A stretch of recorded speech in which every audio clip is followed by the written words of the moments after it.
Hello and a welcome to Cinema Enigma. The spooky season is here and we couldn't do without a list, could we? In this list, I'm giving you more of fun, nostalgic movies to just have fun. So, without further ado, let's get to work.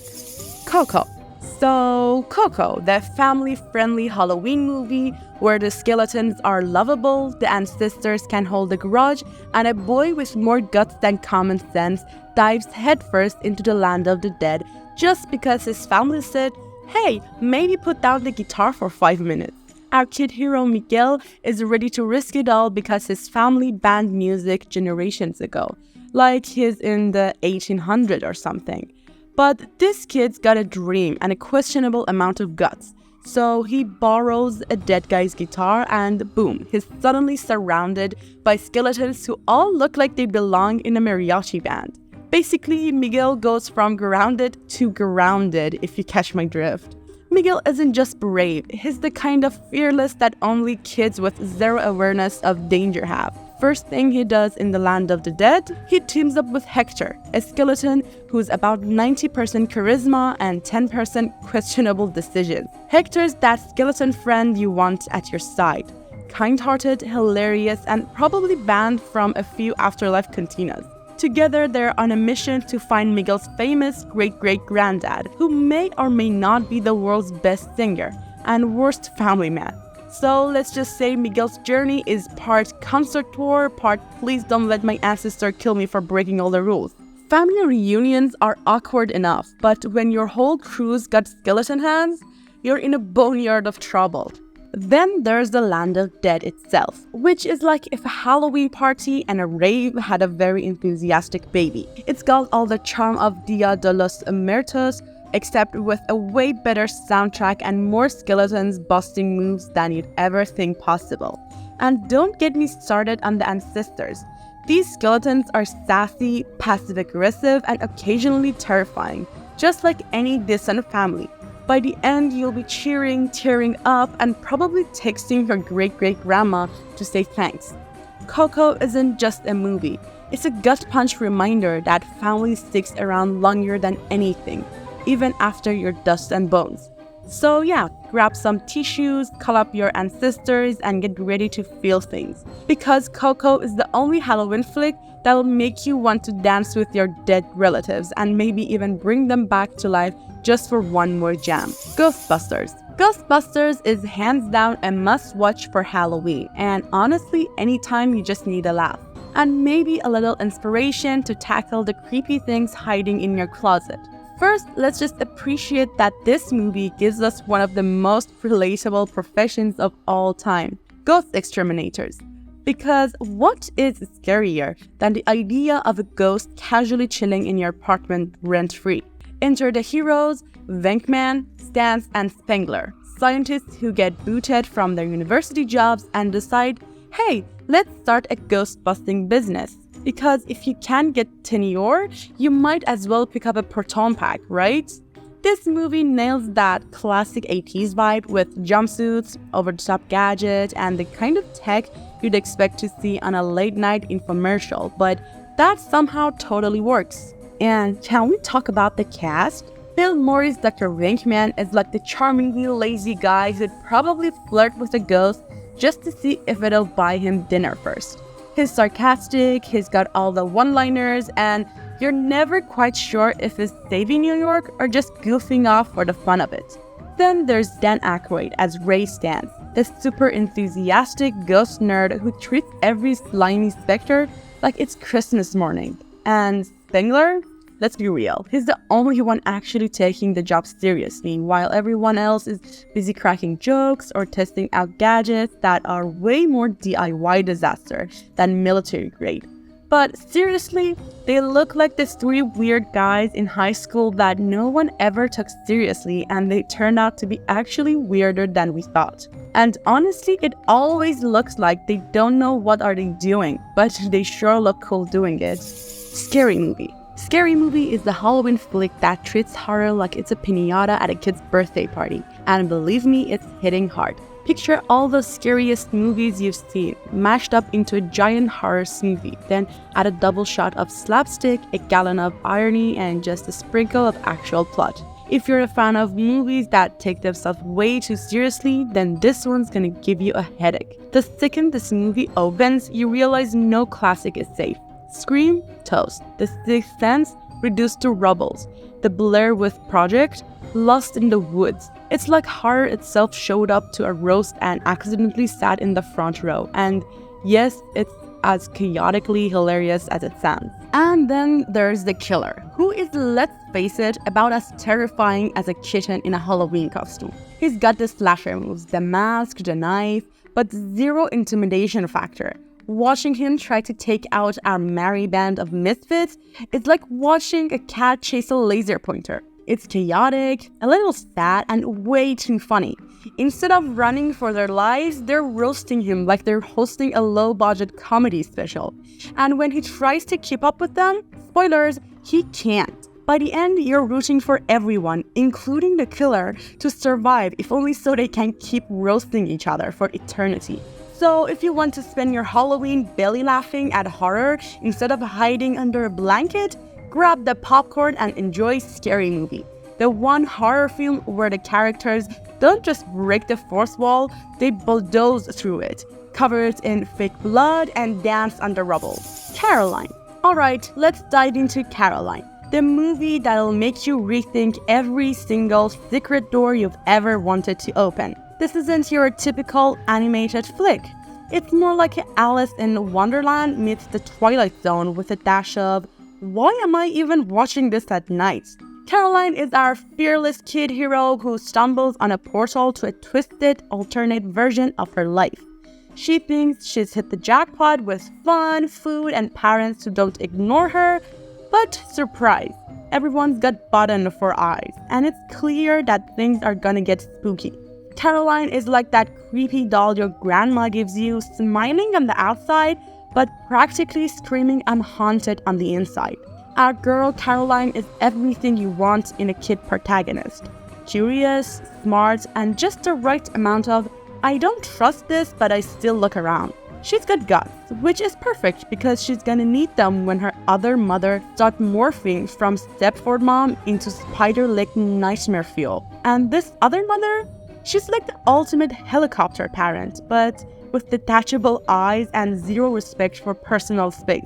Every, oh honey, I'll give you everything you want vibe she puts out is wrapped in a warning label. But Caroline still gives it a whirl because, hey, when your real parents are about as attentive as a brick wall, anything looks good. This movie is basically a PSA about what happens when Too Good to Be True becomes help, the walls are alive. Scream, the horror movie that took every rule, trope, and cliche and threw them out the window just to jump out and yell boom right after. This isn't your average slasher, it's the slasher that knows it's a slasher. And it's not here to play nice. Imagine if the horror genre had a slightly unhinged best friend who was willing to poke fun at every bad decision, every dark alley, and every teenager who says, I'll be right back. Our cast knows they're in a horror movie, which means they're all out here playing how not to get murdered and failing spectacularly. So, Scream isn't just a horror movie, it's the horror movie that makes you want to rewatch every horror movie with a notebook to tally up all the dumb decisions. And Ghostface is the kind of villain who you almost feel bad for, because he's stuck dealing with people who know the genre playbook, and yet he still manages to scare the absolute heck out of everyone. By the end, you'll be yelling at the screen, laughing, and probably swearing off late-night phone calls forever. Because Scream isn't just a scarefest, it's a hilarious crash course in why horror movies are amazing, ridiculous, and let's be honest, a little too close to real life. Zombieland, the zombie apocalypse movie that's less about survival and more about not losing your mind when the world's gone full brains or bust. Picture a horror comedy where the rulebook includes gems like cardio, beware of bathrooms, and double tap. Because trust me, the last thing you want is a zombie popping back up to ruin your day. Our guide through this undead wasteland is Columbus, a socially awkward survivor with more rules than a military academy and a fear of literally everything. If there's a guy who's gonna survive the apocalypse, it's him, but don't expect him to do it with style. Alright, Casper, the movie that makes you question every horror rule by giving us a ghost who's less vengeful spirit and more friendly neighborhood marshmallow. This isn't your typical haunted house. It's a mansion where the scariest thing is the decor. And the ghost? Well, he just wants to hang out and maybe get a friend or two. Casper's the kind of ghost who couldn't haunt a sandwich, let alone a mansion. He's cute, he's see-through, and honestly, he's like if a Halloween costume and a puppy had a baby. Forget scaring people, Casper's biggest move is puppy dog eyes that could melt an iceberg. Enter Cat, a human hero with a sarcastic edge, who's just moved into this haunted mansion because her dad thinks ghost therapist is a career path that'll definitely pay the bills. Kat's got the classic teen attitude of I can't believe I live here.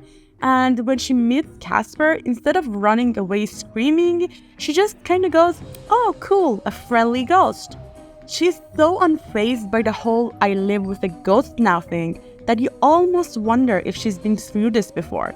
And Casper, he's out here trying to impress her like he's in the Bachelor Afterlife edition.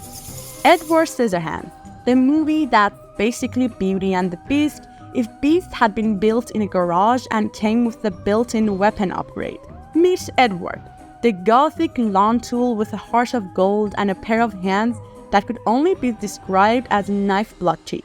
Poor guy was just minding his own business up in his castle, pruning bushes into masterpieces and practicing his brooding looks, until one day a pastel-wearing lady decides he needs some vitamin D and drags him down to suburbia. And bam, Edward's in a neighborhood where everyone's lawn is manicured to an inch of its life. And the biggest excitement is the monthly potluck. Edward's basically an emo kid with scissors for fingers, slopped into a Norman Rockwell painting. Imagine putting a chainsaw in a dollhouse. Yeah, it's about that awkward. So Edward's out here just trying to survive while the suburban folks treat him like he's a celebrity one minute and a public maniac the next. Seriously, they're all obsessed with him at first, fawning over his hedge trimming skills, but then the second he sneezes wrong, they're ready to go full Frankenstein mob on him. So what's the takeaway from Edward Scissorhands? If you're gonna fall for the weird, quiet guy, just make sure he doesn't come with the built-in weaponry, and maybe appreciate that he's literally cutting edge.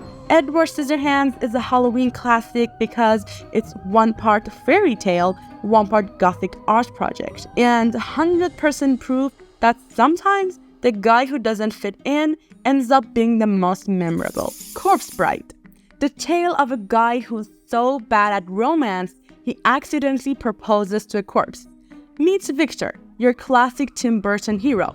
Tall, awkward, a little dead inside, but in a still breathing kind of way. And just trying to survive his arranged marriage with the grace of a confused noodle. He's out practicing his vows in the woods when he somehow manages to propose to a skeleton named Emily, who just popped up out of the ground and went, oh yes, I'll take it. Victor, bless his soul, is suddenly married to a corpse. Not exactly what he had in mind, but he's a polite guy, so he goes along with it like a lost puppy. So now Victor's in the land of the dead, which is somehow way livelier than the living world. It's got jazz bands, neon lights, dancing skeletons. Basically, the afterlife is one big undead party where no one's stressing about taxes. Meanwhile, Emily is thrilled. She's been waiting for literally forever for a guy to come along and sweep her off her decomposed feet. Emily's a classic Burton character. She's got that tragic backstory, the charm of someone who's just happy to be included, and more sass than you'd expect from someone whose left arm occasionally falls off. But let's be real, she's the real hero here, unalive and kicking, and she just wants to be loved. Victor, on the other hand, is desperately trying to figure out how to unmarry a ghost without becoming one himself. Corpse Bride is Halloween material at its finest. A love story where one side of the couple is barely hanging together, literally, and the other is questioning every life choice he's ever made. If you're looking for a story with all the charm of the undead, all the quirkiness of Burton's brain, and a marriage vow or two gone wildly wrong, Corpse Bride is your jam. It's the perfect reminder that sometimes, even in the afterlife, love can still be hauntingly complicated. Beetlejuice, the ghostly classic where the afterlife is less rest in peace and more customer service from hell. Picture this: Adam and Barbara, two sweet, recently deceased newlyweds who just want to enjoy their charming haunted house. Except now it's invaded by a family with interior decorating skills that can only be described as "please make it stop." Enter Beetlejuice, the self-proclaimed ghost with the most, and the guy you'd absolutely regret summoning if he showed up to help you move, let alone haunt your house. Beetlejuice is like a used car salesman if he'd been kicked out of both heaven and hell for definitely violating their codes of conduct. This guy's out here rocking strip suits, bad teeth, and personality that's somehow 50% life of the party and 50% bad idea on legs. He's got zero shame and infinite sleaze, but the worst part, he's good at his job. The guy could probably convince a poltergeist to buy a timeshare. And our poor ghostly couple, Adam and Barbara, they realize way too late that hiring Beetlejuice to help them spook away their new tenants was like using a bazooka to get rid of a mosquito. Overkill, messy, and about to turn their afterlife into a chaotic free-for-all. So what's Beetlejuice in a nutshell?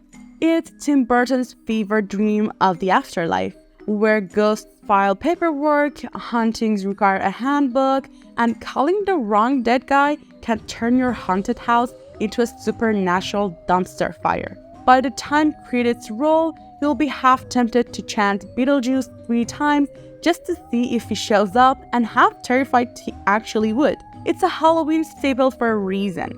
Creepy, hilarious, and just chaotic enough to make you grateful that your home is ghost-free.